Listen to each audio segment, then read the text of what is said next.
बहुत बधाई आपको। धन्यवाद। क्या चुनौती रही चुनाव में?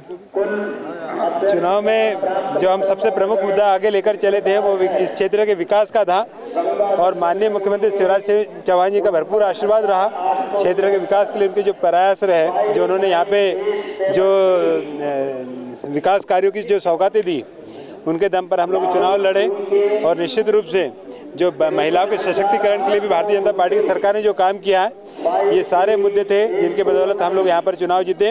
और सभी कार्यकर्ताओं का बड़ा भारी मेहनत रही है और हम सभी लोगों ने मिलकर जो मेहनत करी, जो जनता के बीच में पहुंचकर भारतीय जनता पार्टी की नीति और रीतियों के बारे में जो हमने जानकारी दी जनता को, तो जनता का भरपूर आशीर्वाद मिला और हम बहुमत से विजयी हुए, लगभग 11,500। आप पिछली बार इकलौते विधायक थे और दूसरी बार चुनाव जीते, एंटी इनकम्बेंसी भी थी। एंटी इनकम्बेंसी तो तब होती जब सरकार के नीतियों के खिलाफ जनता का आक्रोश हो। यहाँ तो भारतीय जनता पार्टी की सरकार ने जिस तरह से कार्य किए, कहीं एंटी इनकम्बेंसी दिखी ही नहीं है। और पूरे प्रदेश में जिस तरह से भारतीय जनता पार्टी का परचम लहरा रहा है, समझ में आ रहा है कि एंटी इनकम्बेंसी किसके खिलाफ थी।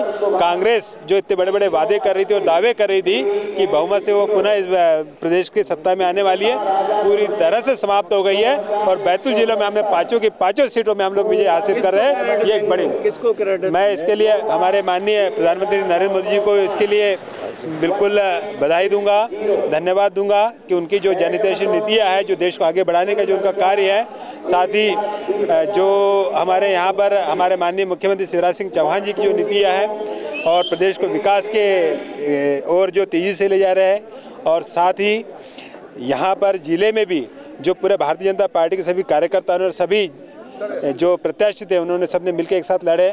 हमारे जो जिलाध्यक्ष थे, सबकी मिलीजुली मेहनत है, जिसके कारण हम लोगों ने ये विजयश्री हासिल की है। यह प्रदेश सरकार बन सकते हैं, आप भी दोबारा मंत्री बनने की दौड़ में हैं डॉक्टर साहब? निश्चित रूप से ये तो केंद्रीय नेतृत्व डिसाइड करेगा कि किसको क्या पद देना है, लेकिन इसके अलावा भी जो हम लोगों ने विधायक रखे, चाहे हेमंत भैया की बात करूँ या मैं अपनी बात करूँ, जितने विकास कार्यों को हमने लाया है, हो सकता है कई बार मंत्री भी उतने नहीं ला सकते हैं।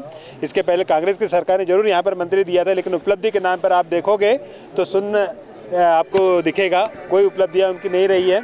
उससे ज़्यादा तो हम लोगों ने विधायक रह के काम कर लिया। विधानसभा में रोजगार को लेकर क्या आपको प्लान? रोजगार को लेकर लगभग 6-7 हज़ार करोड़ के काम वहाँ पर जो स्वीकृत हुए हैं, तो निश्चित रूप से उसमें लोगों को भी रोजगार मिलना है और जिले को भी विकास की एक नई गति मिलेगी। सीमेंट फैक्ट्री के आने से, कोयला खदानों के खुलने से, पावर प्लांट के खुलने से, औद्योगिक क्षेत्र के आने से, और साथ ही जिला मुख्यालय पे जो मेडिकल कॉलेज आ रहा है, ये भी इस क्षेत्र को विकास पर तेजी से आगे ले जाएगा।